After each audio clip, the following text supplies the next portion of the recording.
Hello, everyone. My name is Bernardo Sim, and I'm a writer for Pride. Today, I'll be speaking with Courtney from Love Island USA Season 4. So let's get started. How are you? Hi, I'm good, thanks. How are you?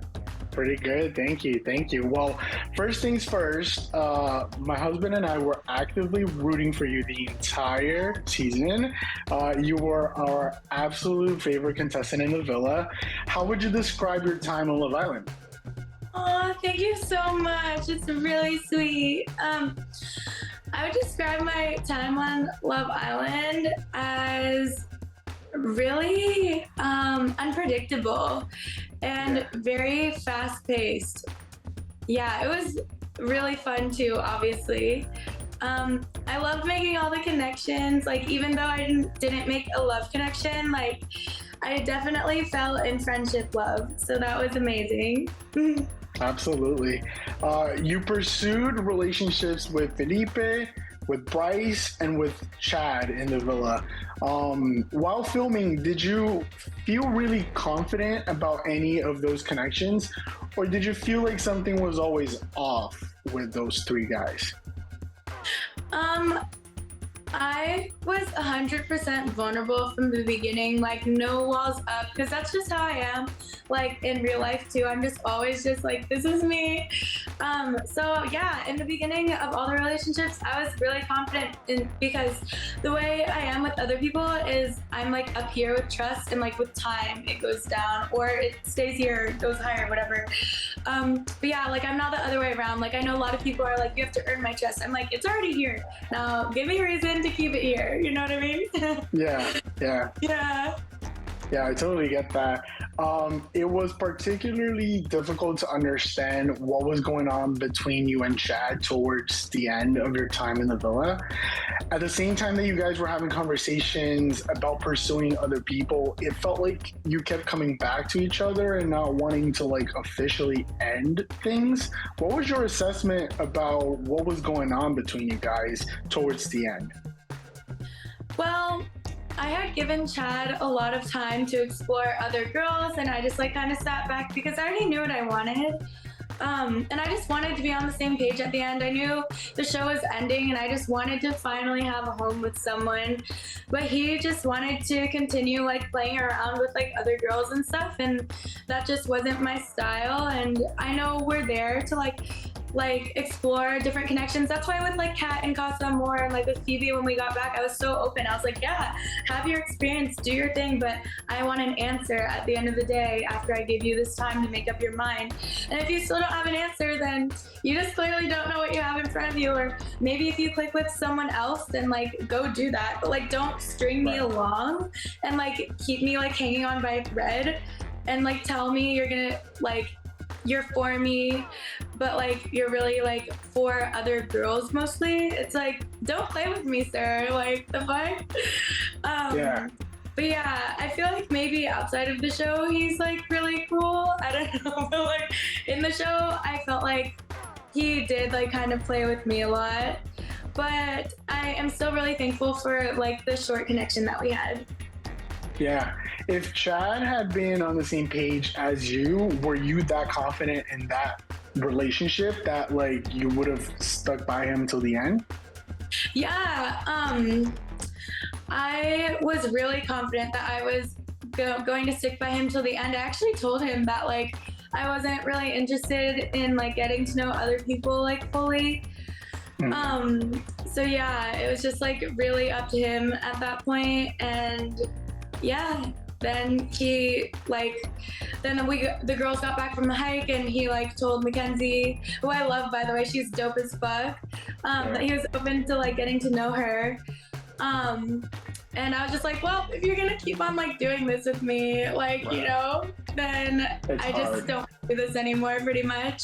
So yeah, we broke up the day of the recoupling, like the day like before the night of the recoupling, and it wasn't aired, but yeah, so I was actually really happy with my decision because I felt like he didn't deserve me in a way. Mm-hmm. Yeah. I agree. Needless Thank to you. say, I was extremely shocked by your elimination, given that you had an amazing friendship with everyone in the villa. And we've seen so many times, you know, people get saved by friends just to stick around and have more chances at finding a connection. Were you surprised by your elimination, or did you have a sense that it would probably happen that night? No, I knew my time was coming to an end, and like Joel was really cool, but like, and like really sexy, obviously, but we just didn't like click on that like intimate level, like mentally. But he was really cool, and I also like appreciate who he is as a person. Mm-hmm. And then Chad, like I had broken up with him that day, so I knew he wasn't going to save me. We actually talked about it after. I was like, "What if you saved my ass after I broke up with you?" He was like, "Yeah, I know." Yeah, I guess you knew it was coming then. Yeah, like I was just so exhausted from continuously having to like validate my worth over and over again. I was like, this is not queen shit only. It's time for me to go. Yeah, that's true. That's true.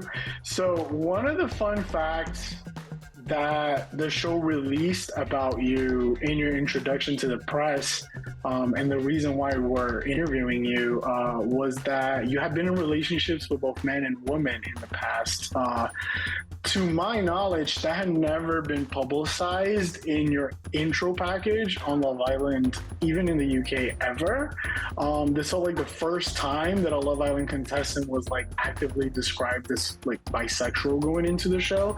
Do you consider yourself bisexual? Do you use labels at all? How do you feel about any of that? Yeah, I definitely consider myself bisexual. And that's really cool. I didn't really realize that I was like the first bisexual contestant until I got out. So that's also like really interesting. Yeah.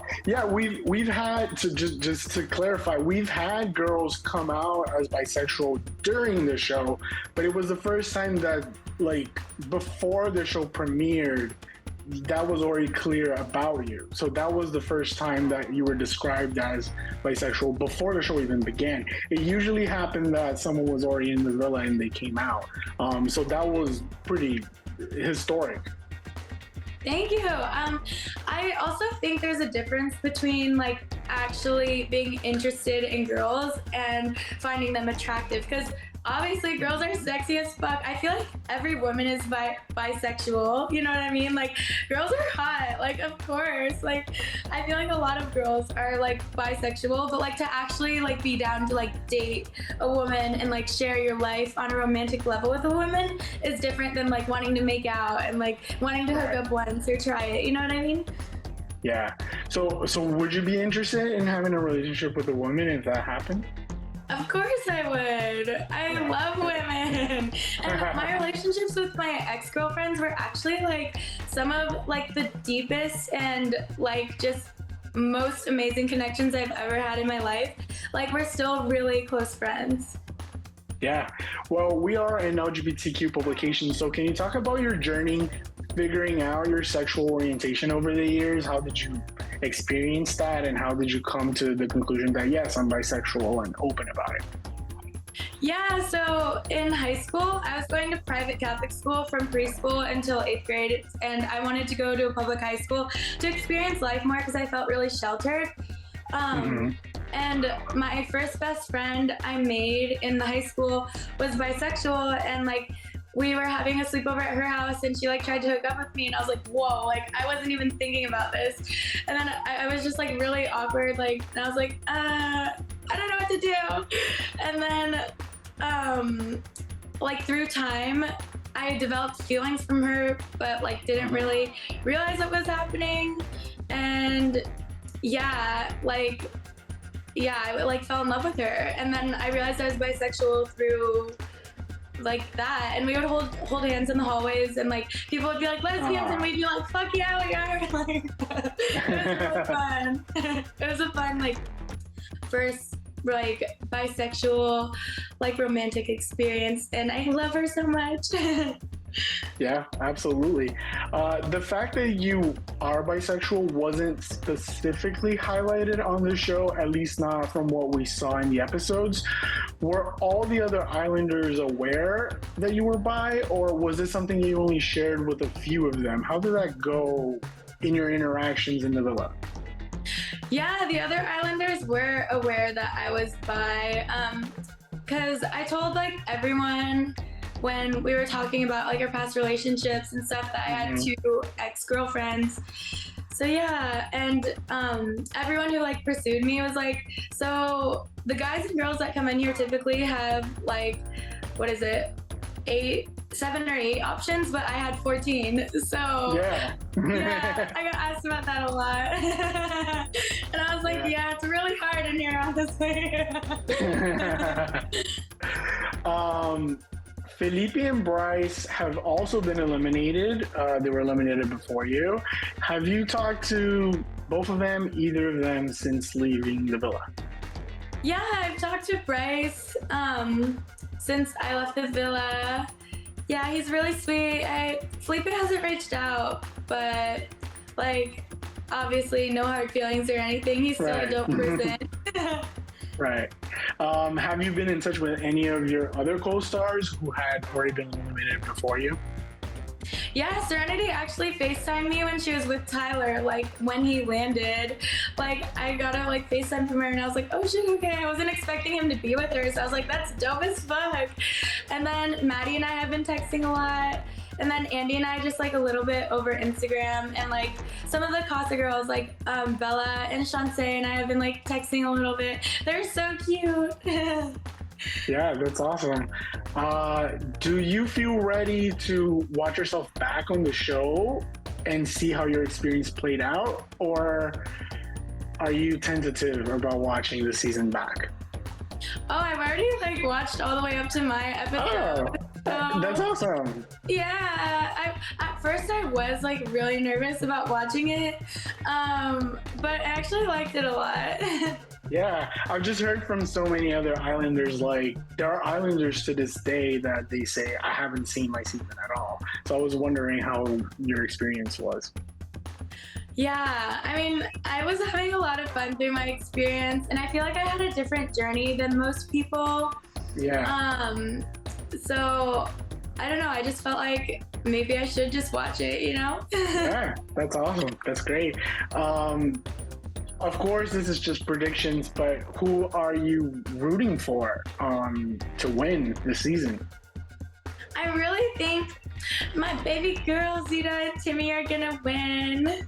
Yeah, you know, they just have like a very pure, like witnessing it in person, like authentic love that like you can tell they're both like there genuinely because of each other, for each other. Like of course there's an incentive at the end, but honestly like they deserve it for what they have gone through. Yeah, and all of those like OG couples and Naja and Jeff too, like I feel like they genuinely do have like a strong connection, so it was just nice to witness like in person. yeah, absolutely. My last question is, what's next for Courtney? What are you most focused on doing now that your journey on Love Island has come to an end? Yeah, so I'm filming my first YouTube video. I was gonna do it this week, but I have a lot of appointments and like press things this week, so I'm actually gonna do it next week.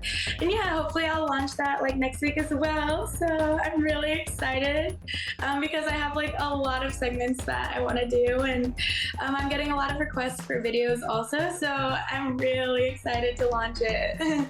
Awesome. Well, I'm definitely subscribing to that. Yes. Thank you for taking the time to speak with me. It was a pleasure. Thank you. Thank you for having me.